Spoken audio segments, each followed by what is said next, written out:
അർത്തുങ്കലെ പള്ളിയിൽ ചെന്നിട്ട് ഈശോയെ കണ്ടിട്ടും ഓശാന പാടാം.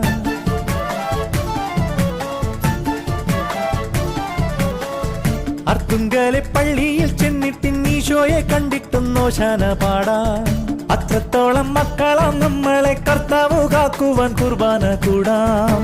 ആത്മാവിൻ വാതിൽ തുറക്കാം, അൾത്താരയ്ക്കുള്ളിൽ സ്തുതിക്കാം, അനുതാപമുള്ളിൽ നിറയ്ക്കാം, അവിടേക്കരെല്ലാം കൊടുക്കാം.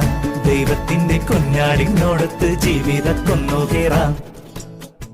അർത്തുങ്കലെ പള്ളിയിൽ ചെന്നിട്ട് ഈശോയെ കണ്ടിട്ടും ഓശാന പാടാം. അത്രത്തോളം